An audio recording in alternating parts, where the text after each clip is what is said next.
Hello friends, আমার চ্যানেলে তোমাদের সকলকে জানাই স্বাগতম। জানো তো আজ ছাদে রিলস বানাতে গিয়ে কি দেখলাম দিদির বাড়িতে ছোট্ট দুটো পোষা বেড়াল আছে, একটা লালি আর একটা হচ্ছে পটলা। এরা কিন্তু দুজনে ভীষণ খুনসুটি করে। দেখো একটা বল নিয়ে কিভাবে খুনসুটি করছে, একবার এদিকে খেলছে একবার ওদিকে খেলছে, একবার এ বলটাকে নিয়ে ডিগবাজি দিচ্ছে তো আরেকবার ও বলটাকে নিয়ে ডিগবাজি দিচ্ছে।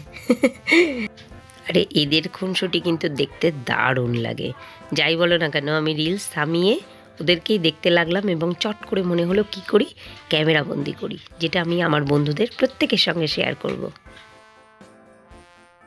এই রে দেখো, আমি তো তোমাদের বলতেই ভুলে গেছি, আমি কিন্তু ছেলের পরীক্ষার পর ছুটির জন্য আমি দিদির বাড়িতে চলে এসেছি বেড়াতে।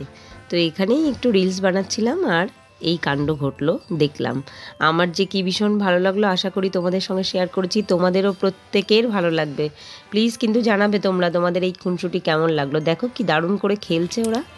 তারপরে আমরা কিছুক্ষণ পর সন্ধ্যাবেলায় একটা গানের জলসা শুরু করলাম, যেটাতে আমার ছেলে অংশ নিল। ও যদিও পারে না, তবুও চেষ্টা করলো।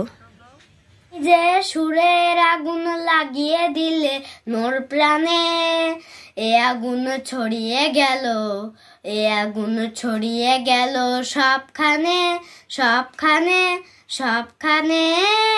তুমি যে সুরের আগুন লাগিয়ে দিলে মোর প্রাণে, যত সব মরা গাছের ডালে ডালে নাচে আগুন রে,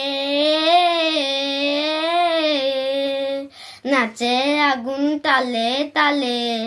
আকাশে হাত তোলে সে কার পানে কার পানে কার পানে, তুমি যে সুরের আগুন লাগিয়ে দিলে মোর প্রাণে।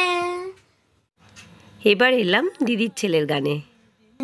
তোকে কাছে না পাওয়া কেন আসে দিন, তোকে চোখে হারাবার কি উপায়, ফেরা যায় তোর স্বপ্নতে আবার।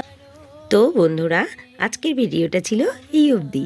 দেখা হবে আবার নেক্সট ব্লগে। সবাই কিন্তু খুব ভালো থেকো, খুব ঠান্ডা পড়ছে, খুব সাবধানে থেকো। বাই।